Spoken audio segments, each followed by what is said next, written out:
Tumaas sa ang satisfaction ratings ng Pangulo noong nakaraang buwan base sa pinakabagong survey. Si VP Sara Duterte naman na nahaharap sa impeachment trial, mataas din ang ratings. Sagot naman dyan ng prosekusyon, walang kinalaman yan sa impeachment dahil hindi naman ito popularity contest. Nasa frontline ng balitang yan si Maricel Halili.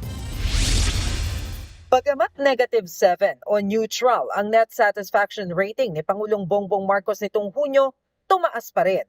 Habang si Vice President Sara Duterte, +31 o good ang rating. Base yan sa survey ng Social Weather Station o SWS sa 1,200 respondents mula June 20 hanggang June 29. Nauna nang sinabi ng Malacanang na bumaba man o tumaas ang score sa isang bagay lang daw nakafocus si PBBM. Ang Pangulo ay hindi po apektado ng numero. Tumaas yan, bumaba yan. Ang focus ng Pangulo ay magtrabaho. Kanina, pinangunahan ng Pangulo ang graduation ceremony ng sinaghirang class of 2026 sa Philippine Merchant Marine Academy o PMMA. Tiniyak niya na prioridad ang kaligtasan ng marinong Pinoy. Sa gitna ito ng patuloy na tensyon sa Middle East kung saan nasa 3,000 Pinoy seafarers ang stranded pa rin sa Strait of Hormuz. Many of our seafarers continue to travel through uncertain waters, including the areas affected by conflict, especially now in the Middle East. In this difficult situation, your safety and welfare remains our priority. Your government will always be within reach, ready to help.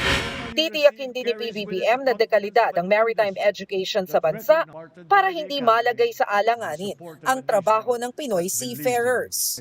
Habang abala sa trabaho ang Pangulo, si Vice President Sara Duterte naman nahaharap sa impeachment trial.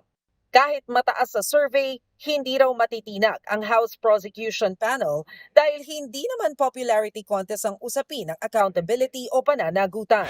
Congratulations dahil mataas po yung kanyang satisfaction ratings, pero tuloy pa rin po yung impeachment dahil ang pagpapanagot sa kanya ay mas mabigat na usapin. Wala pang tugon tungkol dyan ang kampo ni VP Sara. Pero sa Facebook page ng Bise, nag-post siya ng litrato ng kanyang pagbisita sa isang eskwelahan sa Lanao del Norte nung nakaraang buwan. Nagbabalita mula sa Frontline, Maricel Halili, News 5. Mga kapatid, Cheryl Cosing po. Maging maalam at may pakialam sa mga napapanahong issue at headlines. Mag-follow at mag-subscribe na sa social media pages ng News 5.